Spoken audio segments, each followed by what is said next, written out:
जय हिंद प्यारे बच्चों। देखिए प्यारे बच्चों, आज की इस वीडियो में हम लोग जो भी क्वेश्चंस करने वाले हैं सारे ही क्वेश्चंस आपके मैट्रिक परीक्षा 2024 के लिए बहुत ही महत्वपूर्ण है। तो इस वीडियो को पूरा अंत तक जरूर देखिएगा और वीडियो अच्छा लगे तो एक लाइक कर देना है और साथ ही साथ इस चैनल को जरूर सब्सक्राइब कर लीजिए ताकि इस तरह का महत्वपूर्ण वीडियो जब भी मैं डालूँ सबसे पहले आप तक आसानी से पहुँच सके। तो चलिए इस वीडियो को शुरू करते हैं। देखिए प्यारे जो सबसे पहला प्रश्न क्या है, प्रश्न को पढ़िए। कह रहा है निम्नांकित में कौन संक्षारक अम्ल है। याद कर लीजिए प्यारे जो मोस्ट VVI ये प्रश्न है, बार बार पूछा जाता है। सल्फ्यूरिक अम्ल इसका बिल्कुल सही आंसर हो जाएगा, ऑप्शन बी बिल्कुल सही है। संक्षारक अम्ल जो है सल्फ्यूरिक अम्ल को कहा जाता है। चलिए चलते अगले प्रश्न की ओर। प्रश्न जो है 2 को पढ़िए प्यारे बच्चों। क्या कह रहा है, कह रहा है मिल्क ऑफ मैग्नीशिया का पीएच मान कितना होता है।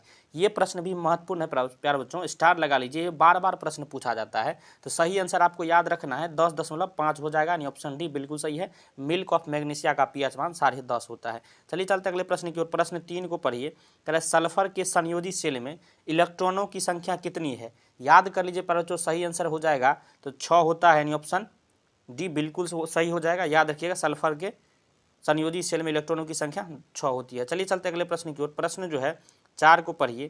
कह रहा है कि निम्नलिखित तत्वों में किसकी आयनन ऊर्जा अधिकतम है प्यारे बच्चों। याद रखिएगा सही आंसर हो जाएगा आयोडीन का, यानी आई जो है बिल्कुल सही आंसर हो जाएगा, ऑप्शन सी बिल्कुल सही है, याद रखिएगा।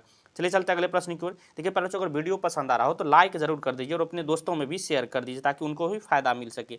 प्रश्न 5 को पढ़िए। कह रहा है निम्नलिखित में कौन सा जो है मात्रक वाट के बराबर होता है। तो याद कर लीजिए प्यारे बच्चों, सही आंसर J/C हो जाएगा, ये वाट के बराबर होता है, यानी ऑप्शन ए यहाँ बिल्कुल सही है, याद रखिएगा। चलिए चलते हैं अगले प्रश्न की ओर। प्रश्न 6 को पढ़िए प्यारे बच्चों। क्या कह रहा है, कह रहा है विद्युत हीटर के तार की कुंडली किसकी बनी होती है। मोस्ट VVI प्रश्न प्यारे बच्चों, छपेगा, याद रखिएगा सही आंसर हो जाएगा नाइक्रोम की, यानी ऑप्शन डी यहाँ बिल्कुल सही है, याद रखिएगा। चलिए चलते अगले प्रश्न की ओर। प्रश्न 7 को पढ़िए। ये भी बहुत ही महत्वपूर्ण प्रश्न प्यारे बच्चों, बार बार ये पूछा जाता है। कह रहा है किसी परिपथ का वह गुण जो विद्युत ऊर्जा को उष्मा में बदल देता है क्या कहलाता है प्यारे बच्चों। याद कर लीजिए, बहुत ही महत्वपूर्ण प्रश्न है, सही आंसर हो जाएगा प्रतिरोध कहलाता है, यानी ऑप्शन ए यहाँ बिल्कुल सही है, याद रखिएगा। चलिए चलते अगले प्रश्न की ओर। प्रश्न 8 को पढ़िए। प्रश्न 8 कह रहा है कि एक विद्युत सेल से धारा प्राप्त करने पर इसके सिरों के बीच विभवांतर का मान क्या हो जाता है प्यारे बच्चों। विभवांतर का मान होता है, क्या होता है, याद रखिएगा सही आंसर इसका क्या हो जाएगा प्यारे बच्चों, विद्युत वाहक बल से कम होता है, यानी ऑप्शन बी बिल्कुल सही है, याद रखिएगा। चलिए चलते अगले प्रश्न की ओर। प्रश्न जो है 9 को पढ़िए। करे और नवीकरणीय ऊर्जा का स्रोत कौन है प्यारे बच्चों। ये 4 ऑप्शन दिए गए हैं, इनमें और नवीकरणीय ऊर्जा का स्रोत कौन है प्यारे बच्चों। याद कर लीजिए सही आंसर कोयला हो जाएगा, यानी ऑप्शन ए यहाँ बिल्कुल सही है, याद रखिएगा। चलिए चलते अगले प्रश्न की ओर। प्रश्न जो है 10 को पढ़िए प्यारे बच्चों। क्या करा है, ये भी बहुत ही महत्वपूर्ण प्रश्न है। करा तरंग दैर्घ्य को समानता किस में व्यक्त किया जाता है। याद रखिएगा प्यारे बच्चों, बहुत ही महत्वपूर्ण है, तो मीटर में ये व्यक्त किया जाता है, ऑप्शन ए यहाँ बिल्कुल सही है, याद रखिएगा। चलिए चलते अगले प्रश्न की ओर। प्रश्न 11 को पढ़िए। कह रहा है किसी चालक तार से प्रवाहित विद्युत धारा में गतिशील कण क्या होता है। किसी भी चालक तार में जो है प्रवाहित जो है विद्युत धारा में गतिशील कण क्या होता है प्यारे बच्चों, तो याद रखिएगा इलेक्ट्रॉन होता है, यानी ऑप्शन सी बिल्कुल सही हो जाएगा, याद रखिएगा इलेक्ट्रॉन होता है। 13 को पढ़िए।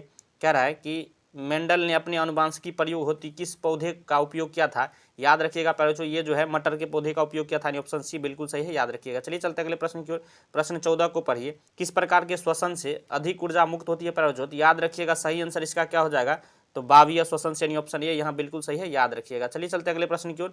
प्रश्न जो है 15 को पढ़िए। कह रहा है मानव में नर जनन ग्रंथि क्या कहलाता है प्यारे बच्चों। याद रखिएगा सही आंसर इसका क्या हो जाएगा, तो वृषण कहलाता है, ऑप्शन ए यहाँ बिल्कुल सही है, याद रखिएगा। चलिए चलते अगले प्रश्न की ओर। प्रश्न 16 को पढ़िए। कह रहा है जीवन की एक महत्वपूर्ण विशेषता क्या है प्यारे बच्चों। याद रखिएगा जीवन की एक महत्वपूर्ण विशेषता समन्वय होती है, ऑप्शन डी बिल्कुल सही है, याद रखिएगा। चलिए चलते अगले प्रश्न की ओर। प्रश्न 17 को पढ़िए। कह रहा है स्वपोषी पोषण किस में होता है प्यारे बच्चों। पौधों एवं कुछ प्रोस्टिटा और प्रोकैरियोट्स में होता है, ऑप्शन डी बिल्कुल सही है, याद रखिएगा। चलिए चलते अगले प्रश्न की ओर। प्रश्न 18 को पढ़िए।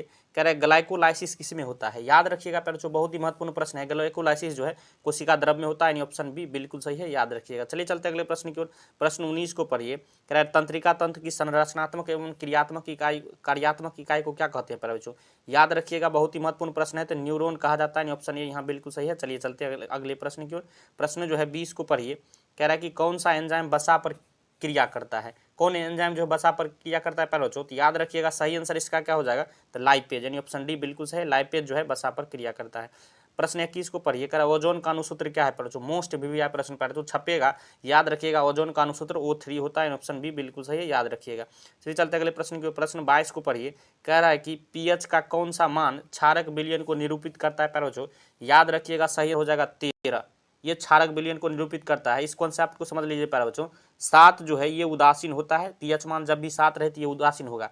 7 से ज़्यादा जब भी दिखे तो ये जो है क्षारक अम्ल को डिनोट करता है। 7 से कम जब दिखे, 7 से लेस जब दिखे तो ये अम्लीय जो है ये निरूपित करता है। याद हो गया, कॉन्सेप्ट समझ में आ गया, क्लियर है। चलिए चलते अगले प्रश्न की ओर। प्रश्न जो है तो इसको पढ़िए प्यारे जो क्या करा है। ये प्रश्न भी बहुत महत्वपूर्ण है। जल के एक अणु में हाइड्रोजन एवं ऑक्सीजन के परमाणुओं की संख्या का अनुपात क्या है प्यारे बच्चों। एक बात बताइए प्यारे बच्चों, इसको कॉन्सेप्ट से बढ़िया समझ लीजिए।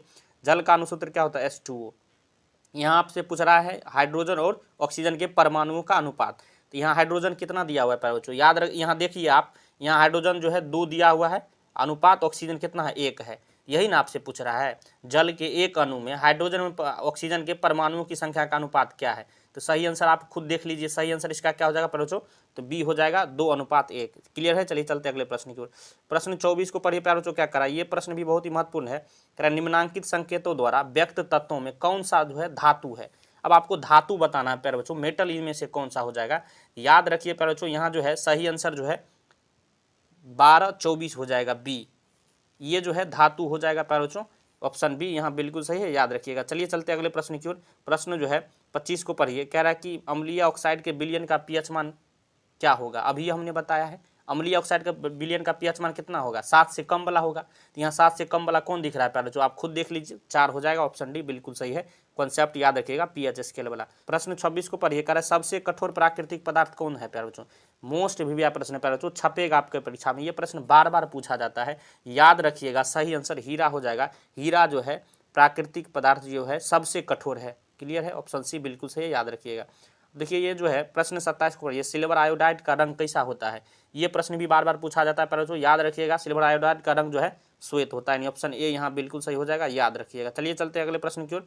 प्रश्न जो है 28 को पढ़िए। कह रहा है कि श्वसन किस प्रकार की रासायनिक अभिक्रिया है प्यारे बच्चों। याद रखिएगा श्वसन जो है उपचयन अभिक्रिया, ऑप्शन ए यहाँ बिल्कुल सही हो जाएगा, याद रखिएगा। चलिए चलते अगले प्रश्न की ओर। प्रश्न 29 को पढ़िए। कह रहा है पौधों में जनन अंग कहाँ पाए जाते हैं। याद रखिएगा प्यारे बच्चों, पौधों में जनन अंग जो है पुष्प में पाए जाते हैं, ऑप्शन बी बिल्कुल सही है, याद रखिएगा। चलिए चलते हैं अगले प्रश्न की ओर। प्रश्न जो है 30 को पढ़िए। प्रश्न 30 क्या कह रहा है प्यारे बच्चों, ये भी प्रश्न बहुत ही महत्वपूर्ण है। कह रहा है कि मस्तिष्क का कौन सा भाग शरीर की स्थिति तथा संतुलन का अनुरक्षण करता है। तो याद रखिएगा सही आंसर इसका क्या हो जाएगा, तो अग्र मस्तिष्क करता है, ऑप्शन ए यहाँ बिल्कुल सही है। शरीर की स्थिति तथा संतुलन का अनुरक्षण अग्र मस्तिष्क करता है।